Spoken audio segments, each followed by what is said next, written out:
Okay, so the Women's Rugby World Cup final at Twickenham has finished with victory for England over Canada by 33 points to 13. I do think a 20-point differential was a little bit unfair on Canada because the Canadians, even though they've lost, they still, didn't give up. I will say that. They kept plugging away, but it wasn't their day today. The match was won, the final was won by England winning dominance at the scrum. I think that was a key area. And also the breakdown. Canada were not able to have their quick ruck speed. And that's two areas where England won the game. Plus, I do think that maybe Canada had put so much effort into that semi-final win over New Zealand that they just ran out of steam a little bit. Maybe the nerves got to them because it was a near enough capacity attendance. The attendance was 81,885, which is the second highest attendance for a Rugby World Cup in either the men's or women's of all time, and therefore the highest attendance for a women's Rugby World Cup final of all time. And I think maybe that had a part to play with it, the attendance, the atmosphere, maybe that overawed them a little bit. But with the way Canada actually started the game, you just felt that potentially they've carried on that momentum from that big win over New Zealand with the way that they were playing in that first, those first opening exchanges. Hogan Rochester with her try after 5 minutes. You just felt with the way Canada attacked in that opening 5 minutes and the way they still had that quick ruck speed and they used their width as well really well. You felt potentially at this point, and I felt at this point, that maybe they were going to be much the same. They were targeting England in the wide channels where England have been a little bit vulnerable in recent times. And look, they score a very well worked try, good interplay between forwards and backs, good handling. And that was after 5 minutes, and that was a statement from Canada that they were here to play. And England would have to respond, and they do. Now, I think a big issue for Canada is a lot of their kicking goes through Tessier from the inside centre role. She's a right footer. It is a loose kick. But Kildun, with how she scores her individual try, yes, there is a loose kick. There's a bit of build-up play, but then Kildun, very, very similar to Sorensen McGee with some of her tries.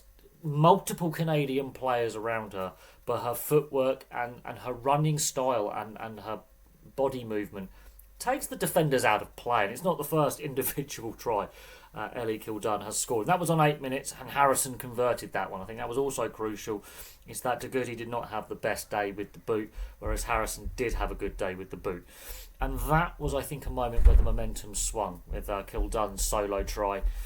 Now, Cocaine's try, rolling maul, they were starting to win that forward battle a little bit with the set play, and Canada were doing a lot of defending after Kildun's try. And again, the rolling maul, England have used it really, really effectively.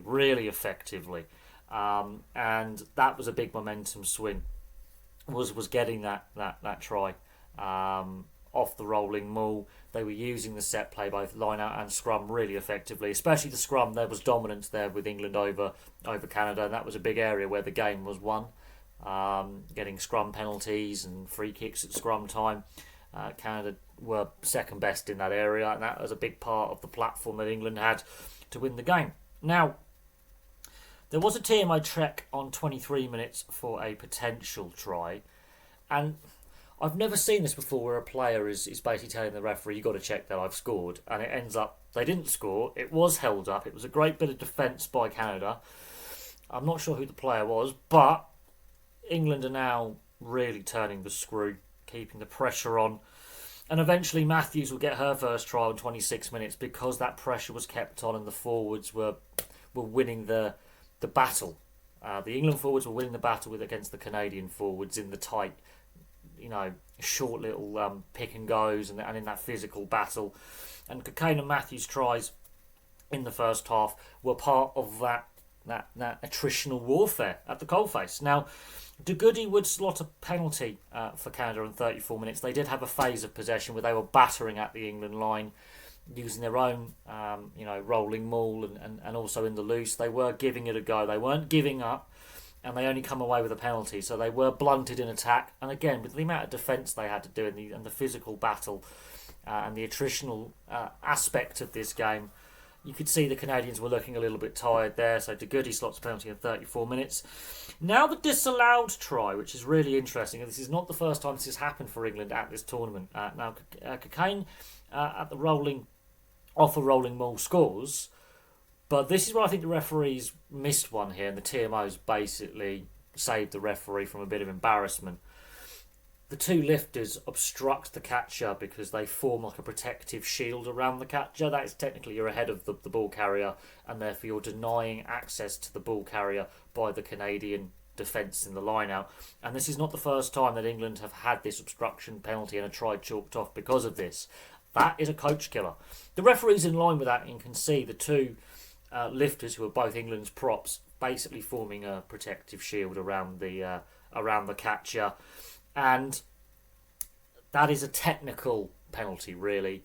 That is a frustration for the forwards coach. That is a coach killer. And that's not the first time they've been pinged for that in this tournament. So, well, they get away with it today. If that was a closer game, or if the game was a bit more in the balance at that point with the scorelines being closer, I mean, that's a try chalked off. They technically had 2 tries chalked off in that first half, so the scoreline could have blown out even more. England are on top, and that is a silly penalty to give away, and that's a technical penalty. Just thought I'd let everyone know that. Now, it's half time, it's 21-8. Canada are wobbling here. England have them on the rack. They are on top going in at half time. Canada had a fair bit of ball, though. They didn't. There were obviously that period in between the Hogan-Rochester try and the De Goody penalties where England, I think, have won the game. I think that's where the match has been won, with basically those 3 tries and that attritional kind of physical battering that the Canadian pack has had to undergo. Now, Ward would get her try on 50 minutes just to start, the second half after 10 minutes of, again, consistent pressure. And that is a reward again, tightening that screw, keeping the scoreboard ticking over. And then there's a big momentum swing for a brief period because we have Hannah Botterman getting a yellow card for a dangerous tackle. I'm surprised they didn't go for a full TMO review and get potentially upgraded to a 20-minute red or to stay at the yellow. We didn't hear the referee bring both captains over to say this is going through the TMO review process. However, the legs go above the horizontal, and I think the Canadian player, the landing being not as serious on the shoulder, neck or head, I think has saved Botterman from a 20-minute red. I've been critical of the 20-minute red card. I've done a video on that. Very similar to the Men's World Cup with the yellow-red review system 2 years ago. Still not sold on the system. I don't think it's necessary, but this is where World Rugby are at. So we have to go with the letter of the law. We did not hear from the referee after that sin binning of any of TMO reviews. So whether that was deemed sufficient on the field, but that was a big momentum swing. England were in control and cruising at that point, and yes, Canada did respond. Hogan-Rochester with her second try in 54 minutes. They exploited that extra player and that extra width, and unfortunately that's the only points Canada would get in that second half was the Hogan-Rochester try. I think the attritional nature of England's performance today, where they did win that physical contest at the breakdown, at the scrum, and in the loose, especially with the forward pack, has given England a platform to go on and win the game. And the fact that most of the tries for England were scored by forwards lets you know how the game was won. It was won by the tight 8. It was won by the tight 5 and the pack of 8, should I say. And Matthews gets her second try in 69 minutes. Now, Harrison has had a brilliant day with the boot, has converted all the tries scored. I think the sour note is Botterman's yellow. I think England potentially lucky that it was only a yellow and not a 20-minute red, because I think that could have been a big momentum swing, because at that point England are cruising, Canada given a lifeline there, and they kept fighting. And even after Matthews tried, the Canadians didn't give up. There was still fight in there, but what was working in the pool stages and in the quarterfinal and in the semi-finals just wasn't working today. And I will say this, it's finished 33 points to England to 13 to Canada. But the fact that the Canadians have 1/10 of the budget of this England women's setup and have made a final and have also crowdfunded to get here, I think that has to put more pressure on World Rugby to figure out funding. Even for Canada, who are classed as a Tier 1 women's nation, even though World Rugby have released figures saying 40% of all rugby participation is by women and girls, and participation's up and has grown massively, there are still teams having to crowdfund to get to the tournament and raise funds through crowdfunding and donations to get here, even with centralised funding through their unions and through World Rugby. That, to me, with the attendances we've had and the quality we've had at the tournament, is still a worrying concern.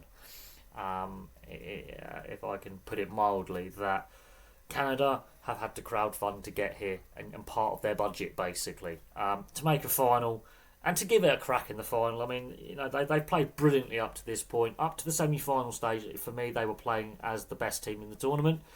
And England, instead of being overawed by the atmosphere at Twickenham and potentially the nerves getting the better of them, they absorbed that and thrived off that. And whether Canada were a little bit overawed by the occasion or just their game plan didn't work and they didn't quite get things right, it was still a great tournament by both teams. These are the two best teams in the world right now by seeding.